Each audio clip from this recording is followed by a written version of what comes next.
build a nation together.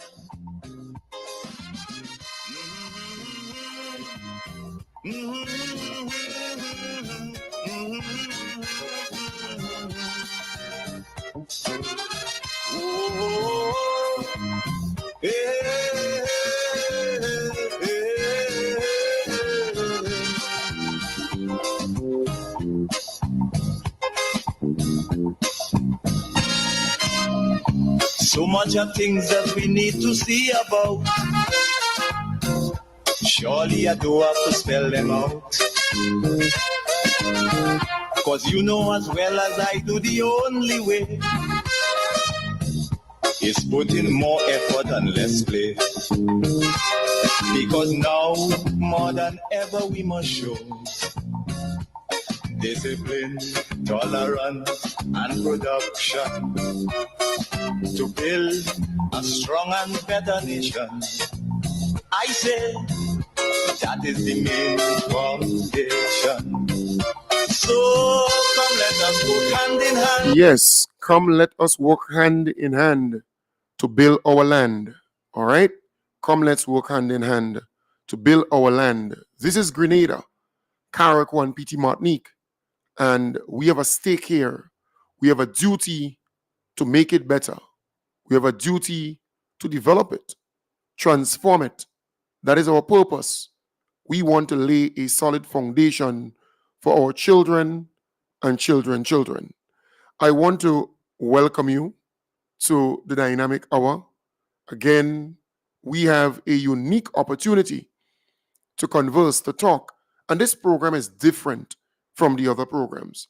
There are programs in Grenada that 3 or 4 callers would call and dominate and share their opinion on things.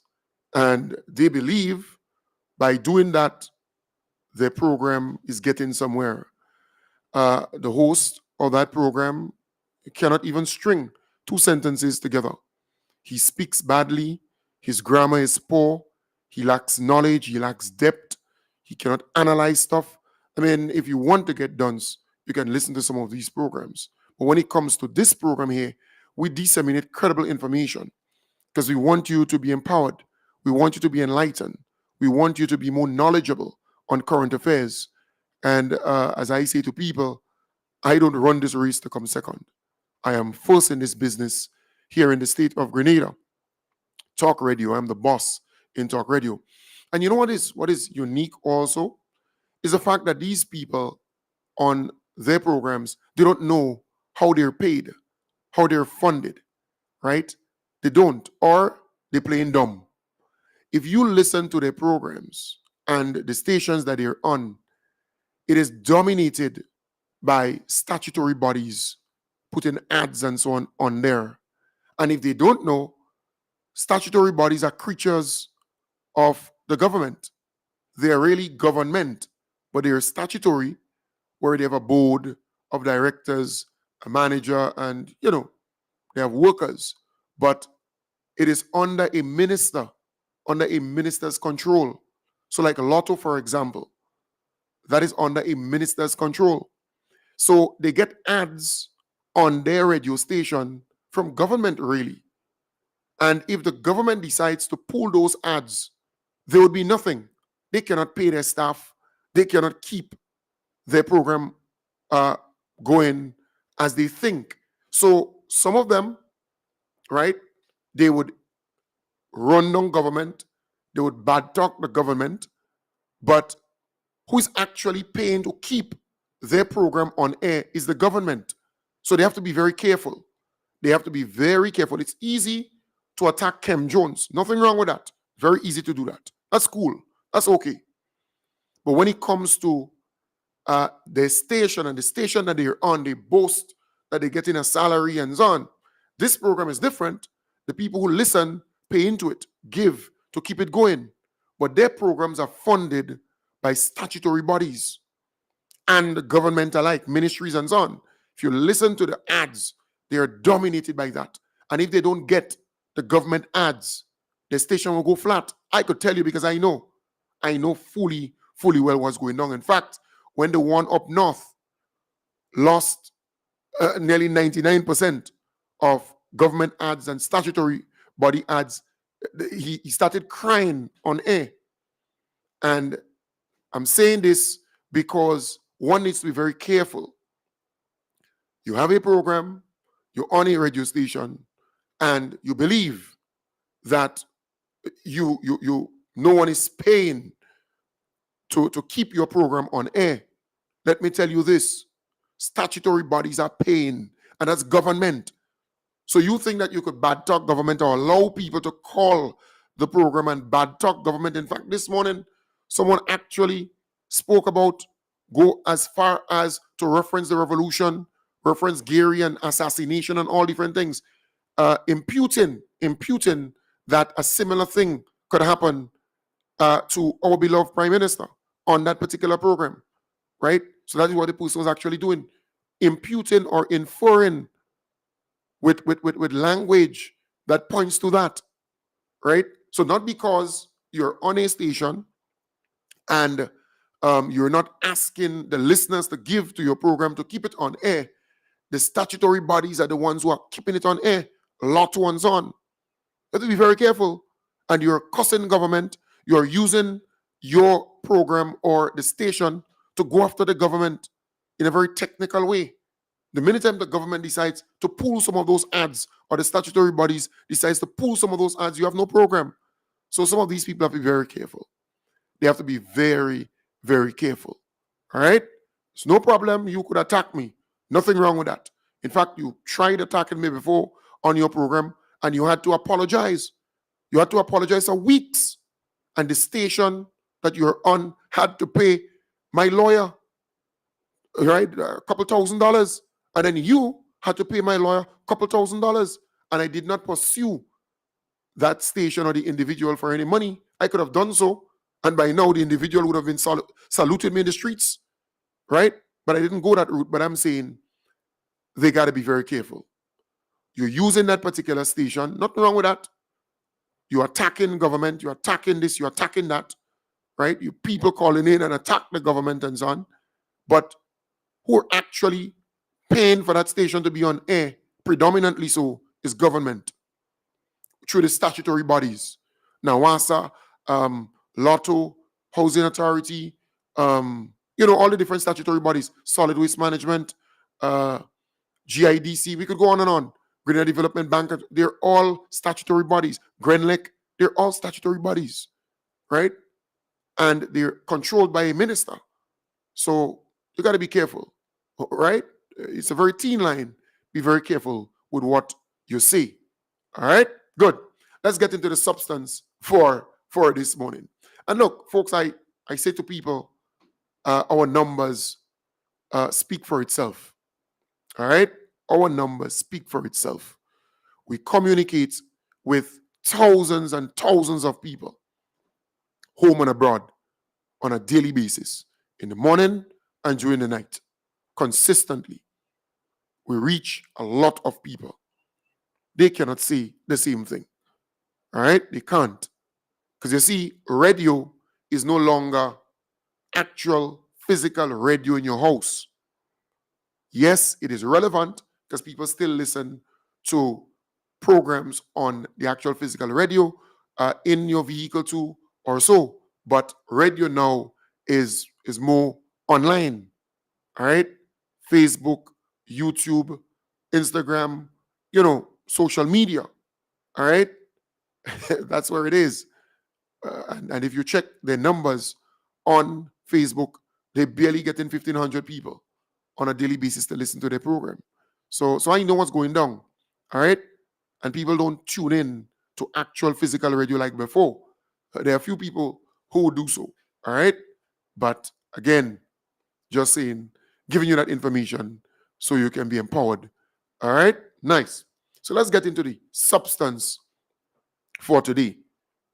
I want to say to you, the NNP is crumbling every single time Keith Mitchell gets that mic.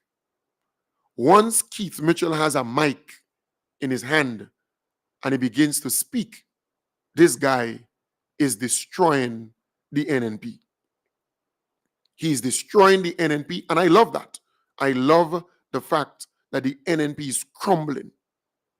They are able to boss a couple people, put them in a room, and it's really the same people. They are not able to add to their numbers. And this guy is referring to his supporters as poor, and they're clapping. He sees his supporters as poor and vulnerable.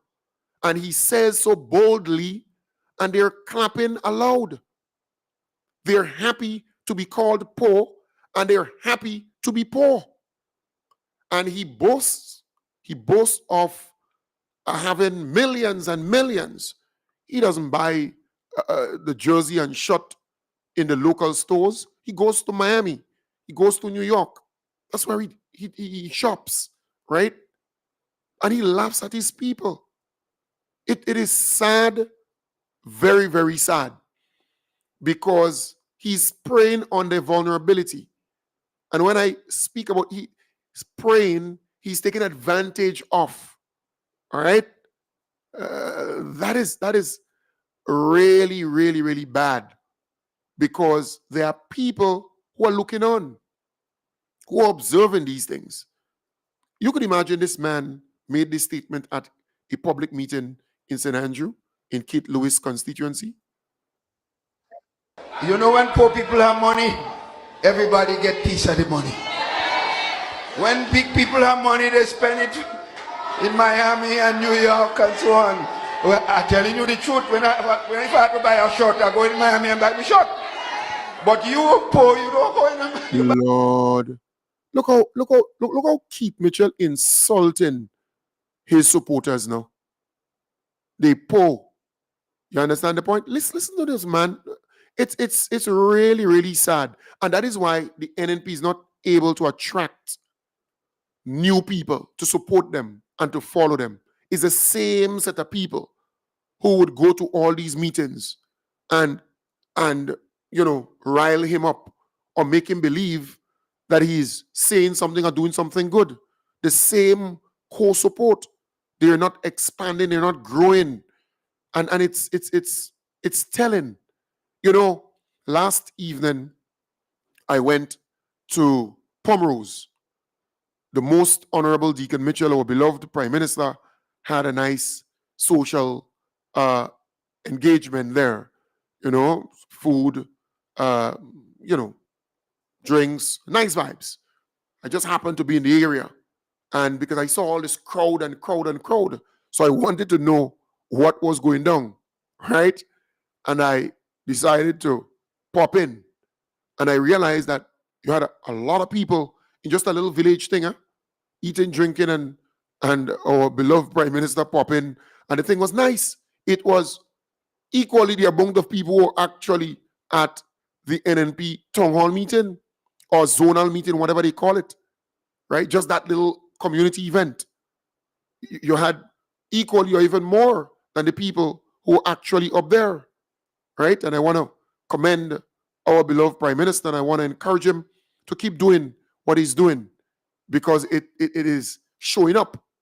The amount of people who came just to hug him, who came just to speak to him, who came just to, just to see him. It says a lot. The noise in the market is not the sale. I tell people, when it boils down to the numbers and people going out and vote, I can tell you, the NDC supporters will go out and vote in numbers, and the people in the middle, they will go out and vote in numbers. And they're proud and happy with this administration and this government, right? They don't want to go back to the days of Keith Mitchell as Prime Minister and all this nonsense. Look at how this man referring to his supporters. And you know something?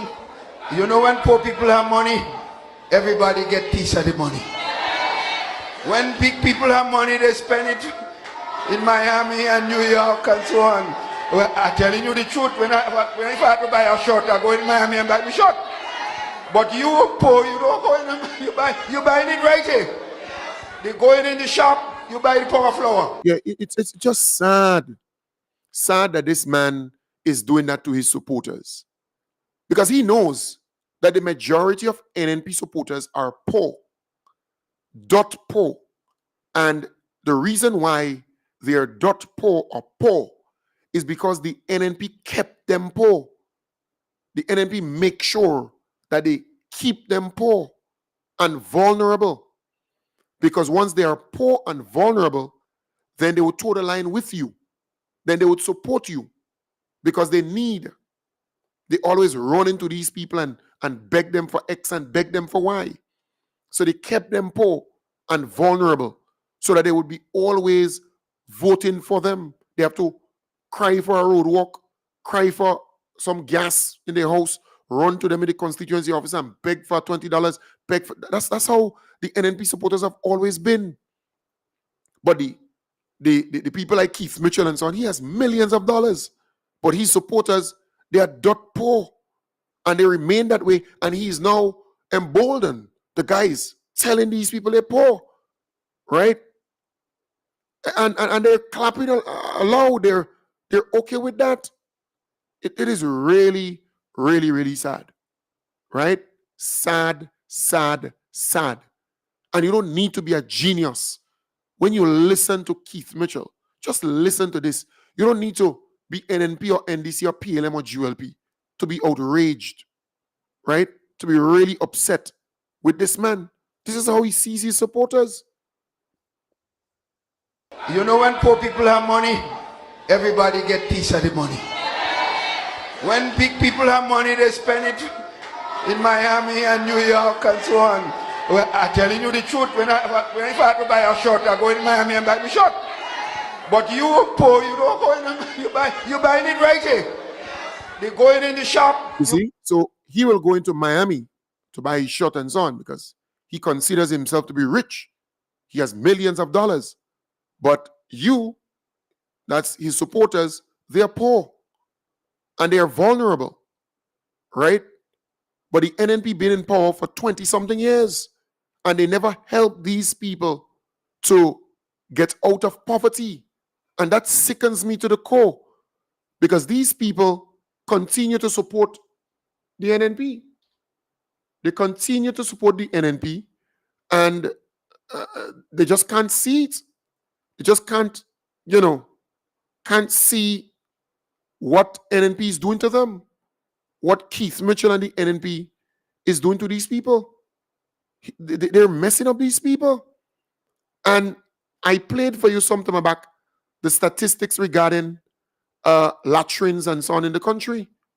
And that is really the NNP's legacy, you know. Remember some time back I played for you. Let me see if I have it here. Where let me see here. Right. I played it some time back. Maybe I can again play the statistics regarding the amount of latrine pits in this place. Approximately 1,398 households with no access to toilet facilities. We also have approximately 3,500 persons have no running water in their homes. Also, we have 8,715 persons today that uses pit latrines. You can imagine that? That's Keith Mitchell and NNP's legacy, you know.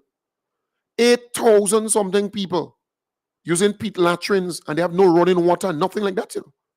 Yeah, that's Keith Mitchell and the NNP's legacy.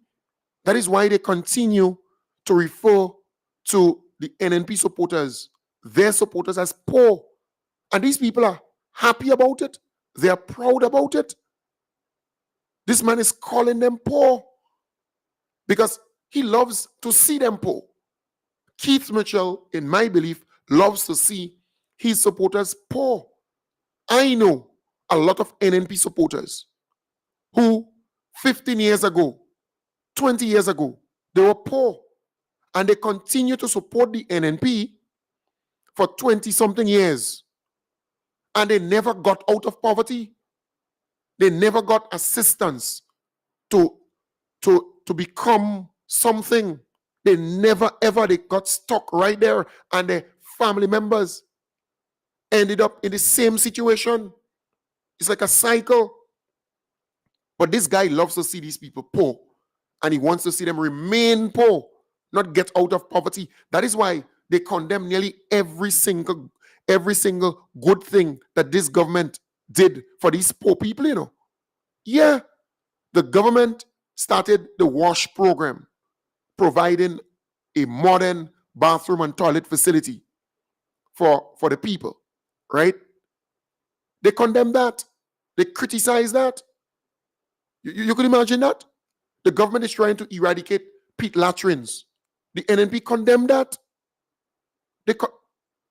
Every single thing that is meant to get these people out of poverty and help them to be in a better place, the NNP condemning it, criticizing it. You know what made me laugh the most last night with this NNP meeting? Keith Mitchell called Michael Batiste because he learned that Michael Batiste was in the audience. You know, Michael Batiste was treated like a dog, in my belief, by Keith Mitchell, NNP, the NNP administration. Because remember, Michael Batiste was a part of the NNP. He was a part of the 15 seats in 1999. And he was treated like trash by the Keith Mitchell-led administration, and Keith Mitchell too. Treat the man like a piece of dirt, right? But Michael Batiste has no shame. He shame-played brick. And these guys are going down in age. And what you would find when Keith Mitchell is cornered, because Peter David is not giving up. Keith Mitchell is scared because he wanted to force out Peter, right? With all what he's saying, he thought Peter would just pack and walk. But Peter believes that he has the numbers to take him on convention day. So that is making Keith very uncomfortable. Very, very uncomfortable. Saying to himself, well, how Peter ain't going? I'm saying all of these things, and Peter ain't budging, he ain't going, he ain't resigning. So he's very uncomfortable. But when he's uncomfortable, he always goes back to the old guards. So you have people like Lorena Waldron sitting at the head table. You have people like Yolan Bain Horsford sitting at the table. Michael Batiste creeping back in. You know, Gregory Bowen and all the old guards. They're not able to attract anybody new. All the old guards. And in fact, the two new senators, right? The Dwight Horsford and the Charles woman. She and him, they're not seen at those meetings as often as they don't want to associate themselves with this old bunch of you know, folks who've been there. The expiry date came about 10 years ago. You know, the best shelf life, best before date that came and gone already. So you're seeing that showing up. The guy is desperate. So he knew or got the information that Michael Batiste was in the audience. So the man embarrassed himself by calling Michael Batiste to come on the stage. For some reason, Michael Batiste did not. And some people believe that Michael Batiste vanished, he run. Some people believe that, right? The guy just melt.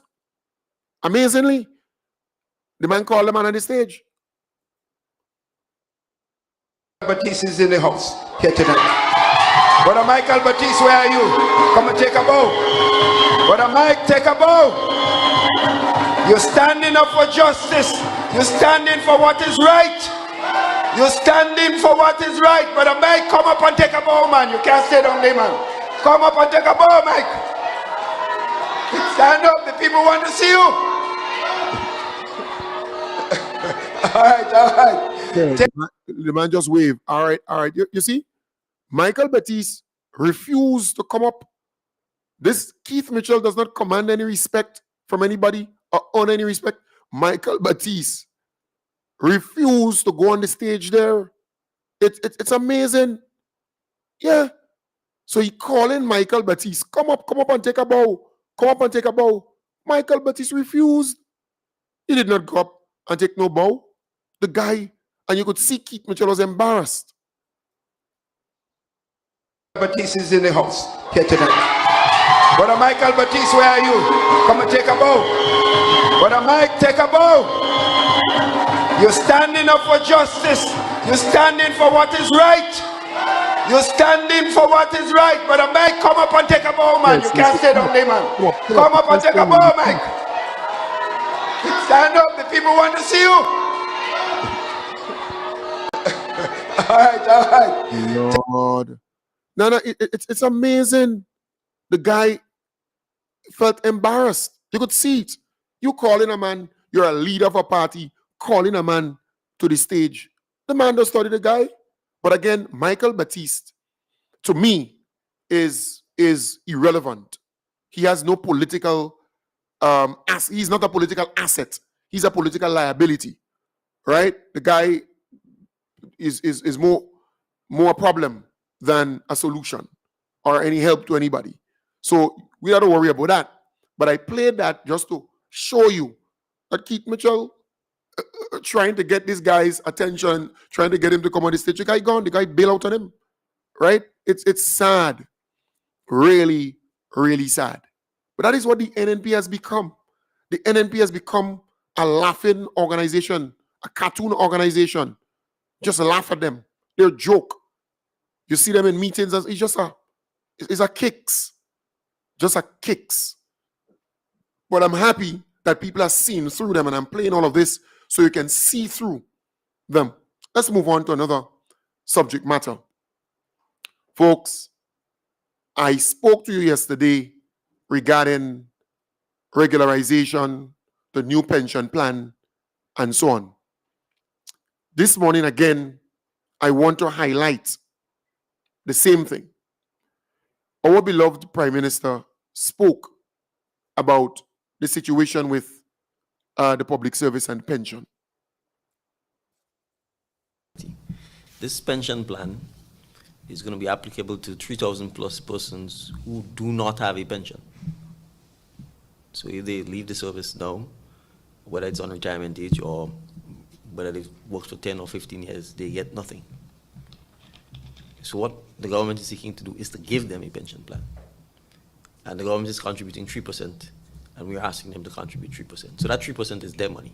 The only issue is that we are simply saying, as opposed to spending all of it now, we are incentivizing you to save 3% of it, and we are matching an additional 3%.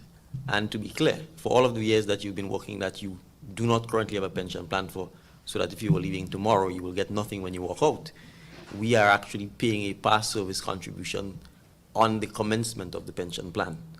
As in, we are going to fund a certain percentage to recognize the fact that you've already worked for whatever period of time with no payments going towards your pension. So I want to emphasize this. This is gain, because currently you have nothing. If you leave now, you get nothing. If you work until you retire, you get nothing.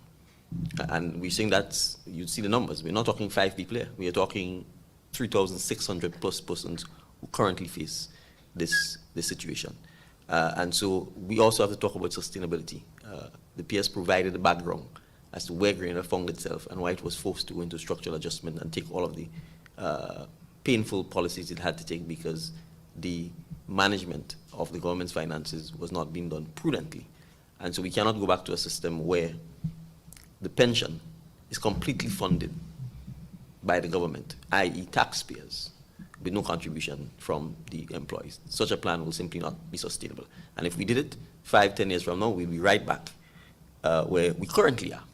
Because the situation we're in has arisen by the fact that essentially we had an unsustainable human resource finance management policy in place, which saw 70% of our money going towards wages and salaries, and the rest going towards financing debt. I still want to repeat the call made by the PS. Very early, the department wrote to the Trade Unions Council, inviting them to take part in this process. They have never done so. Notwithstanding that, we will continue to engage with them, whether it's individually or collectively, if they want to do so. The consultant has been on island repeatedly throughout this process, and there's been several engagements, and we have no difficulty in addressing that. The PS didn't say this, but I'm going to say it. The Public Workers Union went to the lawyers who wrote the government. We've since responded to that letter. And even in that letter, although what was contained in the letter was hogwash, we have still indicated to them we are ready to meet, and we propose the date of 30th October. But I want to make it clear, we are committed to doing this. we are committed to making sure that we do not leave the current generation of workers who do not have a pension to find themselves 5, 10, 15, 20 years from now retiring with no pension in place. It will not be good for them. They will retire into poverty, as many people have been doing over the last several years. It is still going to be the government and taxpayers they're going to be running to for some kind of social safety net or social protection. And so we are committed to ensuring this happens. And I'll make the final point. This pension is not impacting the 4,000 plus public servants who currently fall under the existing pension scheme for pensions when they retire. So you have to appreciate the kind of burden the government is undertaking by seeking to keep in place the existing pension for established public servants and at the same time create another pension for another 3,600 plus and counting persons. That is what we are seeking to do, and we are committed to do it. And we would hope that those who say they champion the rights of working class and working people will in fact take part in the process to help shape the outcome, which is by any yardstick an improvement on the current circumstances that the 3,600 plus workers find themselves in. So very, very well said there. Our beloved Prime Minister explained this thing in a very simple way. As it stands now, the contract workers, they will retire. So if they retire today, if any one of them retire today or tomorrow, they are going home with nothing. Even if they worked for 20 years already, they are going home with nothing, with zero. So that is something that you need to think about. The NNP hired these people on contract for service in all kind of agency and so on. They brought them within the government and they just left them bare. They left them bare. And that's something that we need to make clear. The NNP brought these people in on contract and left them bare. Nothing to stand on. Nothing to stand on. 138 who were assigned to the Ministry of Health in areas including maids, dietary aides, and clerks, and another 149 trainees that were assigned to the Ministry of Social Development as geriatric and roving caregivers. These trainees were hired by Grencase, and the government has procured the services from Grencase through a contract for service. Right, so contract for service. That is what the NNP was actually doing. Hiring these people on contract, and they had no job security, and when they retire with no pension. But Brian Grimes, who's supposed to be championing this, who's supposed to be happy about these workers now able to get a pension, though they have to put 3% in, the government going to match it with an additional 3%. The guys out there saying the following. What will the pension reform look like? We are talking about workers having to pay a percentage of their salary, which is an additional tax. And most of the workers in question would be low salaried workers. So you can imagine those unestablished workers or contract workers that, you know, were, for lack of a better professional term, were seeing trouble in the service for eons, decades within the service. They will have to face an additional taxation, which will, you know, affect. So this guy considers the 3% that the workers, the percentage that the workers have to put in as a tax. That's how he sees it. This guy represents the union. He's the president of the Public Workers Union, you know. And he's saying on a podcast that this thing is another tax on the worker. It is sad that you have such an incompetent person leading a trade union in this country, you have no pension. You're on contract. You have no pension to go home to. You could work for 20-something years, 20-something years, and you get nothing because you're on contract. NNP had these people on contract within the public service. This government is trying to help these people so that they can go home with a pension.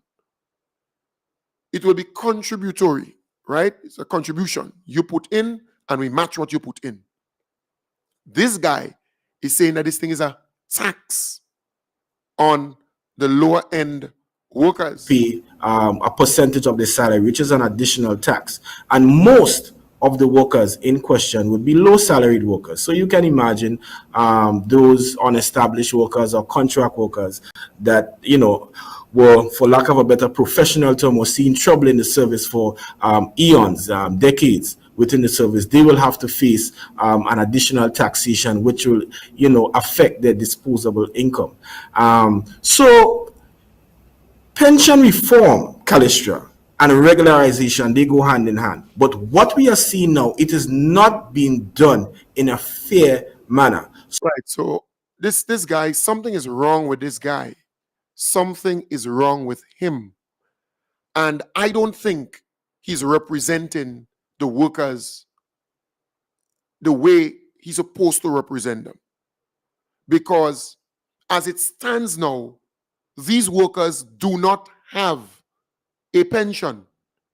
They are on contract within government. So they're working for the government of Grenada, but they are on contract. And when they retire, so they could be there for 15 and 20 years working, and they will go home with no pension. So the salary that they're getting now, when they retire, they no longer will be receiving that salary, but they still have their bills to pay. They still have to take care of themselves. But if you have no salary coming in and no pension, then you go right back into poverty. The most honorable Deacon Mitchell, our beloved Prime Minister, is trying to fix that, trying to help these people so that they would go home with something. It's amazing. And you have Brian Grimes there talking this nonsense. But here it is. This guy also talks some rubbish regarding the nurses and the contract being backdated or retroactive. President Brian Grimes has voiced his discontent, calling out to the government for allegedly issuing contracts to nurses with inaccurate salary figures, which he says is illegal. The nurses are being asked to sign contracts where, for example, the contract says 2020 to 2024. In a sense, is a whole contract. Remember, they were promised permanency. Remember that. But I'm going past that. The contract would say your salary per annum is $45,000. But in reality, you are making $30,000 per annum. Tell me, isn't there something potentially illegal in that? So right. you refuse to make them permanent. Right. So this guy is talking rubbish, right? So there are a lot of public officers who came into the system and they don't have an instrument, meaning they do not have a contract, they do not have a letter to show that they were hired by the government of Grenada. But they're in the system and they've been working for years with no contract, no letter, no nothing. Nothing to show. But remember, this same union negotiated for the contract workers to get an increase. The government agreed, right, to get the same increase as established permanent workers. Under the NNP, that was not possible. The NNP was not engaging in no talks regarding contract workers getting the same increase like the established or permanent workers. That was impossible. In fact, we remember Fimber Thomas under the NNP time protesting against that. President of the Public Workers Union, Finbert Thomas, says he is willing to sacrifice his 4% salary increase. On Friday, he took a stand in solidarity with contract workers who he believes were unfairly treated, as they, according to him, have not tasted a slice of the cake shared among public servants. As you have noticed, at the end of August, as the minister said, all public officers will receive a 4% increase. As to this day, there have been many. And folks, that's an old tape. It's an old video with Fimber Thomas, and he's no longer on the executive of the union, all right? But he was standing up there in protest against the fact that the contract workers under the NNP time, they never got any increase. They never got no increase. NNP would never entertain that. They were not given the contract workers that they hired. The NNP hired, most of the contract workers were hired in government under the NNP time, the NNP time. So they were not giving them any increase. So he was protesting that. Contract workers who have been in the system 10 years, 11 years, 15 years, performing duties that has permanent status and has not received the 4% increase. Right. So they did not receive the 4% increase. So he was protesting that. All right. So under the NNP time, these contract workers were not getting any increase. NDC came into power. However, NDC gave these people the same increase as the permanent workers. The very same increase. Lest you forget that. All right? Same workers, contract workers, they got the increase like permanent workers. Earlier today, the Public Workers Union president indicated that it was the hope of the executive to celebrate yet another victory. However, some workers' salaries are not reflecting the proposed increase that government promised. Right, and that's the old tape again with Brian Grimes during the NNP time, complaining about the contract workers did not get the increase and that kind of stuff. Same old tape, right? Recording. Brian Grimes complaining about that. According to Brian Grimes, some of the workers have been disenfranchised. Grimes says some of the workers who were disenfranchised this time around received increases in the past. He questions what has changed between then and now. Right. So that's an old recording, right? But again, the man complaining about the contract workers and the workers who supposed to get the increase, they did not get it. All right. The government gave the contract, this government, the NDC administration gave contract workers that increase for the first time. And I know I was speaking to a contract worker up here. This package has in it a clause stating contract workers will get the increases, even fixed-term contract workers. This is monumental. This is groundbreaking. In the past, we have had very, very serious battles with the past administration in terms of members of our bargaining unit being left out in terms of their ability to secure increases. So having now enshrined in our agreement stating that contract workers will get it, it may have some administrative hiccups in terms of, you have a little extra work to do, but I think it's worth it in terms of the justice and the equity across the public service. So this right. So under the NDC administration, the contract workers, they got the increase. They didn't have to. The government didn't have to give them increase. Just like the NNP. The NNP administration never gave them any increase. They gave the permanent workers the increase and not the contract workers. So the NDC gave the contract workers an increase, just like permanent workers, right? And some people underestimate those good deeds by this government. They didn't have to do it. No, they did not. But they did it because it's the right thing to do, right? It's the right thing to do. So Brian Grimes was speaking about the nurses and the backdated contract and this and that and this and that. And I was saying to you that the nurses, they are, well, not only nurse, but there are people within the system without an instrument, without any letter, without any contract, without anything to show that they were hired by the government of Grenada.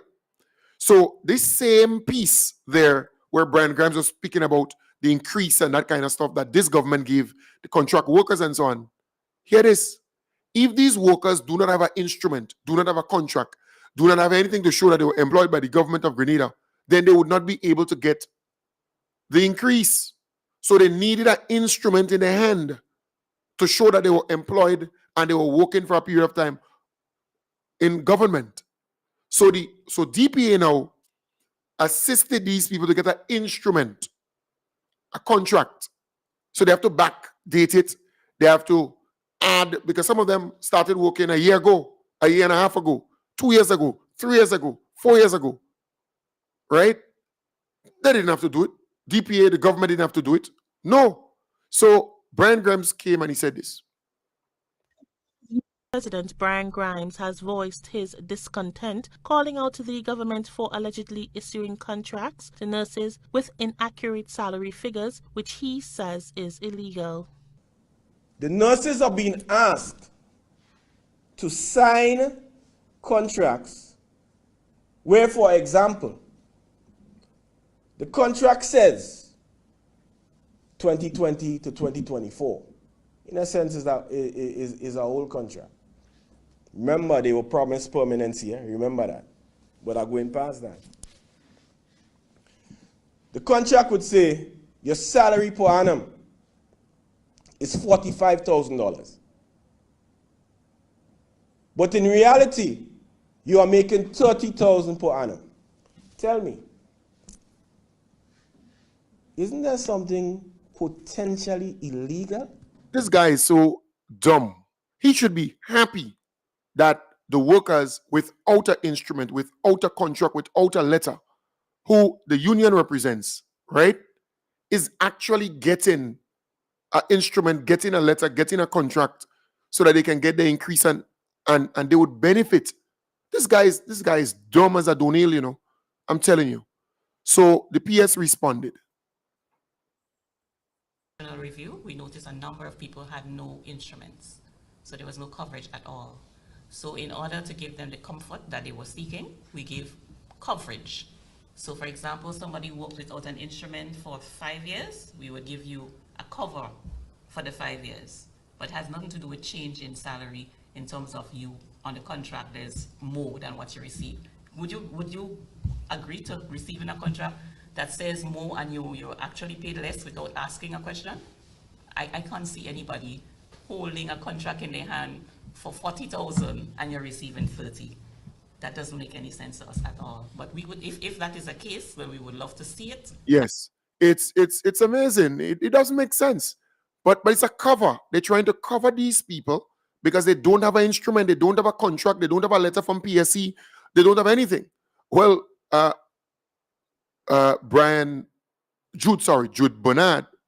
Jude Bernard called into that program on GBN and he said this regarding what Brian Grimes said about the nurses and so on the contract. As yet. They were given contracts to sign retroactively from 2020 to 2024. And he said, why would they do that to these people? And this is total deception. Let me say something here. I think the public servants deserve better in terms of representation.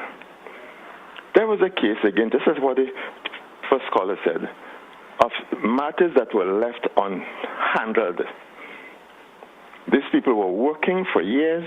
They were being paid the same thing as the public service appointed workers. Now, there is a time now for them, the others, to get increments. They couldn't get increments. They had no contract. They were just working from month to month, or whatever arrangement they had.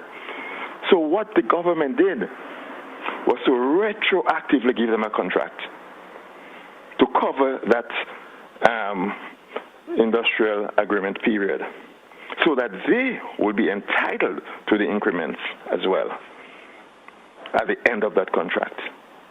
And here was the president who should be representing them and seeking their interests, saying that it is deception. Here is an attempt to bend backwards to help these people. But now their leader is selling it as deceit. Now whose interests is he serving? They deserve better. And I just hope that they could get rid of this kind of elements to enable the public servants. That's why we have this kind of incompetence everywhere, because they're supported by people at the head who don't seem to know their what from what. Yeah, so, you know, and Bernard, Jude Bernard is correct. I recognize his voice to be Jude Bernard. He's correct. He's absolutely correct. This guy should be, Brian Grimes should be happy for the worker or workers that the government and DPA here is trying to help these workers who don't have a contract, who don't have a letter, and they're working with government, right? The guy should be happy. He should be happy. It's just sad. You know, what made me laugh the loudest is when this guy called the NDC administration anti-worker.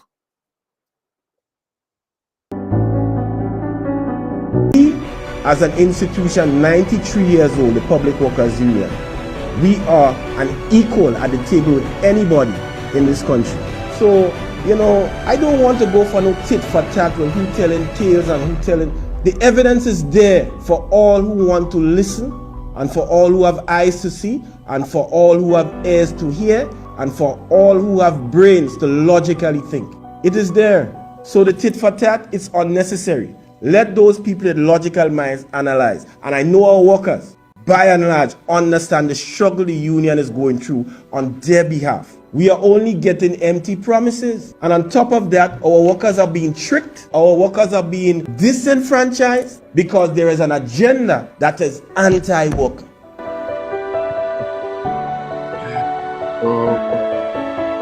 This guy made me laugh aloud.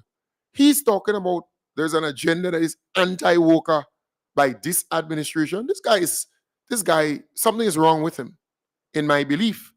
Because this is the same Brian Grimes, the same president of the Grenada Public Workers Union, who openly applauded the government, spoke about the heroic nature of the recent agreement between the government of Grenada and the Union for Workers. The whole package. In my view, yes, we did not get all that we asked for, but I think this particular negotiating cycle, this particular period has been groundbreaking, right? The first thing in terms of big ticket items, I want to speak on it because it's important to celebrate our victories, small and large. This is the first fringe benefit agreement we would have had in over 10 years. That is very, very significant. I think both the employer and the unions and workers should be happy about it. So this recent signing between government and the union, he said, this is the first fringe benefit that they sign in 10 years. You know, the NDC came into office 2 years and some months ago, right? So 8 of those years, you have to add 8 of NNP time. It's amazing. The guy is admitting as the first fringe benefit package in 10 years that this government gave to the workers. Continue to breathe, Union Donkey. Very, very importantly, and I know I was speaking to a contract worker up here, this package has in it a clause stating contract workers will get the increases, even fixed-term contract workers. This is monumental.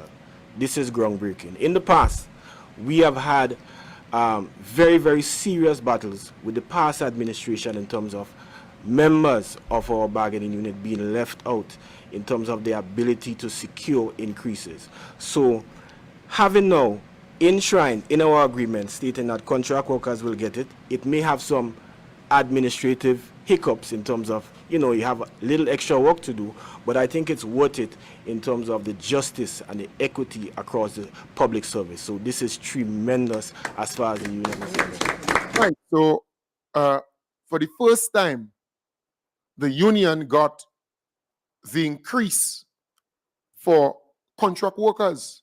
Because remember, fixed term contract workers says that if you are employed for $2,000 per month, that is the salary you will get. It's fixed. And the contract would say you are employed for 1 year or 2 years. So you're working with me for 1 year or 2 years. And your salary every month will be $2,000.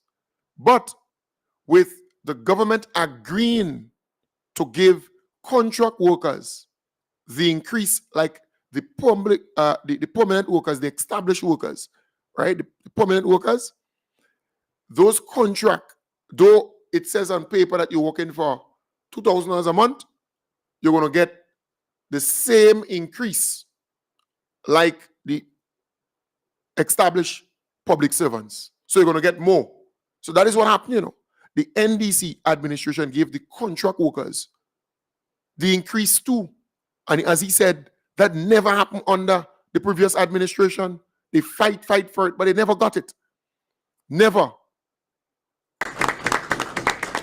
Now, there are some other items here. Nurses have been clamoring for it for an extended period of time. Free medicine at the hospital. Allow our friends in the police service. I'm not going to call it the police force, the police service, the Prime Minister. Yeah. Yes, the police is here. Yeah. So nurses and doctors will be able to get free medicine, right? And this is something, like I stated, they have been clamoring for years. So right. So the NDC gave the nurses and the doctors free medicine at the hospital. They don't have to pay for anything there, right? They have been clamoring for it. They have been asking for it and so on, and they got it under the NDC administration. And he talking about nurse and contract and backdated this. It's amazing. Now it has become a reality. It has come to fruition. Very, very important, and this one is very dear to me, the ex gratia. Unestablished workers are going home at times with minuscule, sometimes embarrassingly low monthly payments after they would have retired. One something, whatever it is, 300 if some are lucky. But now, the Grenada Public Workers Union have negotiated with government, and government have agreed that the minimum unestablished workers will go home with, the minimum, the bare minimum will be $500. It is a step in the right direction. Right, so the guy who said that, it's kind of anti-worker environment and anti-this and anti-that, this guy is actually saying to me and you that for the first time, these workers, they're unestablished, they're on contract and all kind of stuff, or they're in the system and they're not permanent in the system. When they retire, they're going home with $100 and something dollars and $200 and something dollars in a month from the NIS. The government decides, no, these people are going to go home every month. They're going to get no less than $500 every month. All right? And this is groundbreaking. And this is, you understand the point? That's the same guy who said anti-worker environment a while ago. Right? Last but not least, I'm not going to speak about the uniform allowances and so forth. We have, should I? No. Yeah, yeah. No. All right, okay. Last but not least, very, very, very, very important is the fact that this government has agreed to pay in terms of our health insurance, because we have a medical health insurance with Sagico, 55%, and the members will pay 45%. This is significant. In the past, the government used to pay 50%. They are now paying 55%. But apart from that, there were changes that had to take place with the plan, amendments to increase the schedule of benefits, and we were not getting that traction in terms of cooperation in the past. But now, we have a situation, a positive situation, where government say, listen, health insurance is not a luxury, is basically a need, and we're going to make it affordable for the members. So very soon you'll be hearing us coming to you members, aggressively marketing this very important instrument for your good. So our health insurance will be on the up and up going forward thanks to this particular agreement. So I think we need a table knock for that also. And I think I should mention it, the last thing, there is a clause in there. Nobody wants to die or prepare for death necessarily, but there is a clause in there that if one dies in service, your beneficiary will be able to get your salary for 1 year. These are important. Family is an important institution, and if something happens to you, you would hope that there's at least a stopgap for a temporary period for your family members to have some, economic space, so to speak. So I think this is a tremendous, and these are just the big ticket items within the package. This is a tremendous package, and I think all parties should be happy. Right. All parties should be happy. This person here made this comment, and I think this particular individual is absolutely correct. Kim, they're feeling entitled because NDC gave them all they wanted. So they're greedy and ungrateful now. And I think this particular comment says it all. There is a level of greed and also a level of ungratefulness showing up on the part of some of those people. Because the NDC came into power and gave them nearly all that they wanted. Right? Easy. They never had to fight for it. They never had to struggle for it. They never had to march in the hot sun for it. They never had to demonstrate for it. Nothing like that. They got all these things easy, easy, easy. They should be thankful and grateful because if the NNP was in power, all these things that the guy listed there and talked about, they would not be saying that. They were never able to get these things under the NNP administration. The NNP has always been anti-worker. They have never been for workers. So for Brian Grimes to say that this administration is, well, he used words to the effect that they're anti-worker. All right? I just had to laugh. I just had to laugh because it frightens me, knowing all that the NDC has done for the worker. What will the pension? Not this. I'm not interested in this piece. Yeah. So when he spoke about anti-worker, it concerns anybody who has a logical mind and conscious mind. Very, very scary. He asked me. This announcement on steroids. We, as an institution, 93 years old, the Public Workers Union, we are an equal at the table with anybody in this country. So, I don't want to go for no tit for tat when who telling tales and who telling. The evidence is there for all who want to listen, and for all who have eyes to see, and for all who have ears to hear, and for all who have brains to logically think. It is there. So the tit for tat is unnecessary. Let those people with logical minds analyze. And I know our workers, by and large, understand the struggle the union is going through on their behalf. We are only getting empty promises. And on top of that, our workers are being tricked. Our workers are being disenfranchised because there is an agenda that is anti-worker. Yeah, something is wrong with this guy and that union. But you know what is very obvious to me? This guy is standing alone. Because normally, Daisy Hazard and the others would join him in his rant. But they're not doing so. So something is very obvious. They're not a part of this unless they come out and speak like he is speaking. They normally by his side. They're normally out there doing a similar thing. But this time around, they're not. It says something. It says a lot. To me, it says a lot. All right? But folks, I am saying we have to remain focused and understand that this government is trying its best to help our people, the working people, and also those who are ordinary within our society. those who are simple within our society, who needs the help, they're getting assistance. And what I noticed, the NNP supporters, they don't read, they don't follow news, but they are quick to talk. Some of them cannot even pronounce certain words. They cannot even speak proper English. But they're quick to pick up a phone and call this program and call that program. They don't read, they don't follow current affairs, they don't look at news, they don't look at GIS publications and the Facebook page and so on, and YouTube and so on. They don't do that. They don't follow what's happening. But they wait for when Keith Mitchell and the NNP say what they want to say, and they run with all this gossip, all this misinformation, all this. That is what they do. A lot of them who talk, they don't follow what's going on. They don't know what is happening. Or they don't want to know what is happening. They're stuck in their ignorance. And we have to rise above that. We have to empower ourselves as people. And I want to say to the NDC supporters, do not fall into the trap of becoming a part of the complaining industry. The NNP is known for that. They complain every time you meet them. Is some kind of sad story, some kind of sad thing, some kind of bad news, some kind of negative news. I say to those NDC supporters, don't become these people.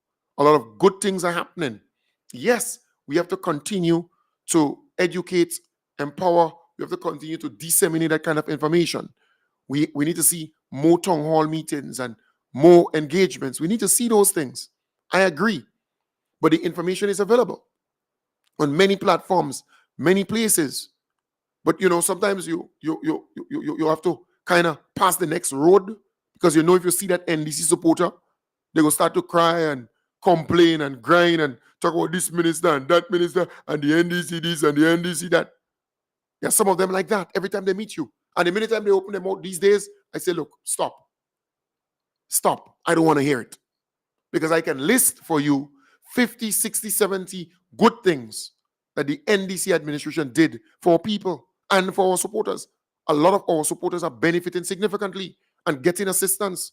Look, the road work. A lot of them, they're out there getting contracts. When I speak to them, a lot of them, they're happy. They're getting their contracts and so on. Roads are being fixed for our people. Houses have been repaired. Materials have been given to help our people. Scholarships have been given. And we can go on and on and on and on. Right? Contracts have been given on many different fronts. So a lot of our people are getting assistance. But you listen to some of these people as though they want all, and all must come now. And they're getting caught up with the NNP syndrome, because that's how the NNP does things. Complain, grind, and groan, and make you feel that nothing is happening. Look at among the farmers who got assistance. I see faces that I know. A lot of our farmers got assistance. But it's like they want all. And that's a bad culture that they're developing. This greed and this sad story and sad. Time you hear them, some of them, just some, not a lot of them, some of them, with this sad thing. That's NNP thing. Let them be sad. Let them complain. Let them grind and groan. You should not be doing that. But they're getting into your mind and they're making you do these things. Right? Some of our people believe that the NDC is perfect and that the NDC needs to get everything done one time and fix everything and fix this. And come on, the NNP created this mess in 23 years and a half. They couldn't fix it. The NNP couldn't fix it in 23 years and a half. So how the NNP couldn't fix it in 23 years and a half, you want the NDC to come and fix it in 2 years and a half and 3 years? Think for a moment. So some of our supporters have to calm down, and some, more they get, more they want. We have to stop that. We have some NDC supporters, more they get is more they want. You have to stop it. Right? Be contented. Have a little patience. Focus some more. Right? Because government is doing a lot of things. A lot of things in this country. And our supporters, a lot of our supporters are benefiting in significant ways. They're getting the assistance. They're getting the help. And I'm happy about that. Because I see it every single day. What makes me happy the most is when I see some of our foot soldiers and people who've been in the vineyard getting a doing something, walking and so on. I love that. There's a lot of jobs available. If you want a plumber now, or a mason, or a carpenter, or a painter, or somebody, electrician or so on, you can't get them. He had to get them kind of workers because they are employed, they are working. Things are happening for them. A lot of houses are going up in the private sector and also in the public sector. Things are happening. So we have to, understand. And it's a game that the NNP played for years. They're going to juke things and let our supporters start to. You understand the point? Yeah. Everybody can't get at once. Everybody can't get everything that they want at once. It won't happen. Right? So we have to kind of pace it, man. Pace it. Things are happening. Things are happening for our people. Right? So I thought I should say that. Because that is how the NNP functions. They complain. The many time you see you, it's like, just complaining and complaining and complaining, and things are happening right around them. Things are happening. Roads and schools and, things are happening, man. But they still complaining. Because some people want it personal, direct. If I ain't get it, and my neighbors and friends get it, then you understand? No, you should be happy for your neighbors and friends. Happy for people who got it. Come on. All right? And lastly, let me say this. The people on the side of the street who are vending, they are doing so illegally. And there is enough room in the market for all of these people. There is enough room in the market for all of these people that they call in hustlers and block road for them and block this nonsense. There is enough room in the market for all of these people. You know what they normally do? They want an unfair advantage over the others who remain in the market and sell. So they go on the streets because they know everybody won't come in the market. And they go on the hustling on the streets, though it's illegal. And there are people who are on programs and platforms praising this illegal act and asking government to do this and do that and bend over backwards. No, there's enough room in the market for all of these people. Every one of them go in the market.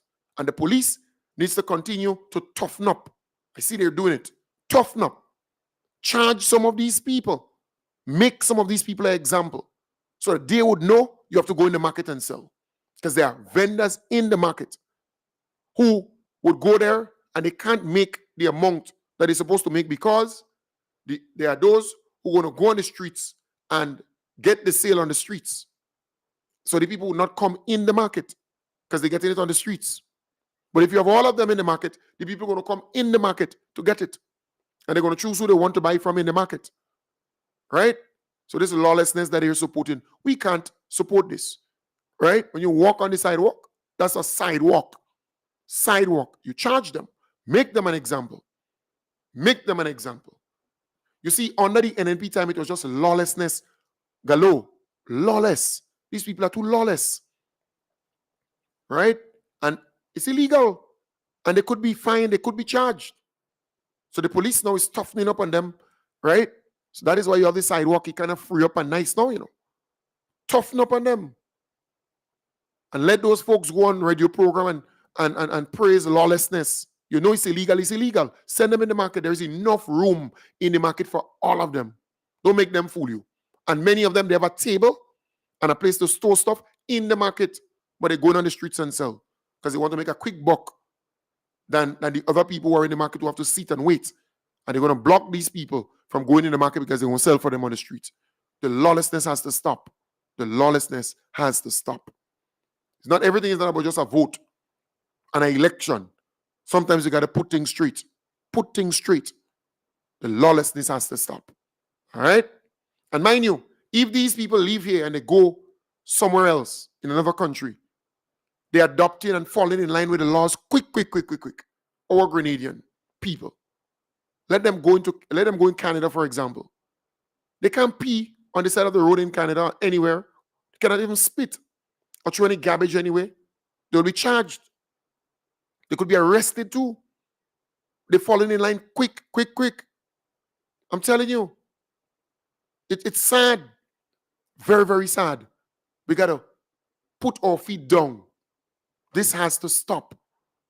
We cannot support this nonsense. Right? We can't. Don't make none of them fool you. If they leave here and they go to any other country, and there's this law and that law, they're falling in line quick. Come on. About it's in all country around the world. Nonsense. When you're walking on the sidewalk, that's sidewalk. And mind you, some of these vendors on the sidewalk, they just be bold, brave, disrespectful. Some of them, you bounce their umbrella because they have a big umbrella. Bounce it, they're cussing you. It's as though the sidewalk is for them. Go in the market. The lawlessness has to stop. Go in the market. There is enough room in the market. Go there. Utter rubbish. Right? So not because it's happening in other places, it means that it's legal. It's illegal. They could be charged. They could be fined. Right? So go in the market. There is enough room in the market to do so. Go in the market. Let people walk on the sidewalk in peace. In fact, the government should embark on a project to fix the sidewalks in St. George's. That could be an ideal, a good project. Fix the sidewalks. Modernize it. So that the people who are visually impaired, they could use it too. Right? People who have the wheelchairs, and you have the electric stuff, and you have those that are not electric, right? So you need that ramps and all different things like that. Modernize the sidewalks, at least in St. George's and in Grenville, right? The two main hubs, and you can even do the carronage, right? From the carronage come all the way into St. George's. That would be nice. That would be really, really nice. That could be two nice projects, in my view. Modernize it. Even the names of the streets, you need to put the names, the signs. That could be another project too. Come on. We have to fall in line. When they go into other nations and other countries, they fall in line immediately. Immediately they fall in line. They're in their vehicle and they're walking with a big bottle to pee in their bottle because they can't go there and pee. They can't, when they tell them they can't walk with a bear, they cannot walk with a bear on the streets. So they wrap it up. No alcohol, no this, no that. So they fall in line. When you're in your country, you don't want to fall in line. You have to fall in line. Fall in line. And this kind of trump card that they're using about their hustlers and they have to feed this and feed that. The people in the market, they too are hustlers, right? And they have to feed their family too. But they abide by the law. Go in the market. Simple. Go in the market and buy your stuff there, right? And those who are on the street, you charge them. Make them an example. Charge them. Once you do that, everybody running in the market and sell. There is enough room in the market for everybody. And it's what it is. Folks, I want to wish you all the best. Have a wonderful day. Take care. And I'll be back tonight, God's willing, starting from 8 p.m. in the hub.